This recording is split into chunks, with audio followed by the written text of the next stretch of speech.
Second practice வந்து don't name it, feel it அப்படிங்கிறது. Okay. நம்ம வந்து ஆப்வியஸா எதுனாலும் நம்ம அதுக்கு வந்து ஒரு பேர் வச்சு, அதுக்கு வந்து ஒரு சிம்டம் வச்சு நம்ம வந்து எடுத்துட்டு போவோம். அது பண்ணும்போது நம்மளுக்கு ஒரு எமோஷன்ஸ்க்கே வந்து வந்து பேர் வைப்போம்.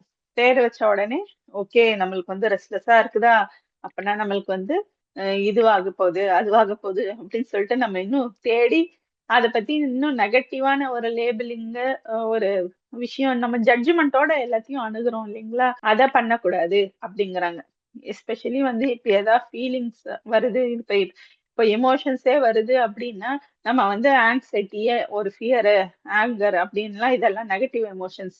இதெல்லாம் எனக்கு வேண்டாம் அப்படின்னு சொல்லிட்டு, அது அப்படி வந்தா ஓகே, அதுக்கு வந்து ஒரு ஸ்டோரி, ஒரு ஜட்ஜ்மெண்ட், ஒரு பயாஸ் அந்த மாதிரி குடுக்காம, நம்ம வந்து அதையும் எப்படி அ அப்ரோச் பண்றதுங்கிறது இதுல வந்து பார்க்கணும். இவங்க சொல்றாங்க, ஆத்தர் சொல்றாங்க, எல்லா எமோஷன்ஸும் வந்து ஈக்குவல் தான். இது பிடிக்காத எமோஷன், இது பிடிச்ச எமோஷன் அப்படின்னு சொல்லிட்டு இல்ல. எல்லாமே உங்களுக்கு ஒரு ரீசன்க்காக தான் வருது. என்ன சொல்றது?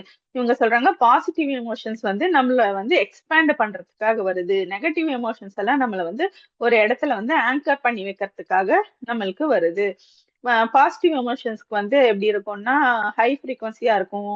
ஆ ம நல்ல அ அ எனர்ஜிஸா இருக்கும். ஹை ஃப்ரீக்வன்சி, ஹை வைப்ரேஷனா இருக்கும். அதே அம் அ நெகட்டிவ் நம்ம சொல்ற அந்த சோ கால்டு இந்த ஆங்கர், ஃபியர் அந்த மாதிரி உள்ள இதுக்கெல்லாம் வந்து நம்மளுக்கு வந்து ஹெவியர் எனர்ஜிஸா இருக்கும். லோ வைப்ரேஷன் தான் அப்படி இருக்கும்.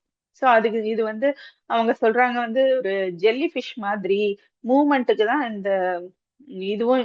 ஜெல்லி ஃபிஷ் எப்படி பண்ணும்? இப்படி இப்படின்னு சொல்லிட்டு தானே மூவ் ஆகுது. அது அப்படி கான்ட்ராக்ட் ஆனா தான் அதனால எக்ஸ்பேண்ட் ஆகி மூவ் ஆக முடியும். அதே மாதிரி தான் நம்மளுக்கு சோ கால்டு இந்த நெகட்டிவ் எமோஷன்ஸும் நம்மள எக்ஸ்பேண்ட் பண்ணி அப்படி ஒரு புஷ் பண்ணாதான் நம்ம இந்த ஜாய்க்கு, பீஸ்க்கு அப்படின்னு சொல்லிட்டு அப்படி அந்த ஹை எமோஷன்ஸ நம்மளால சென்ஸ் பண்ண முடியும் அப்படிங்கிறாங்க.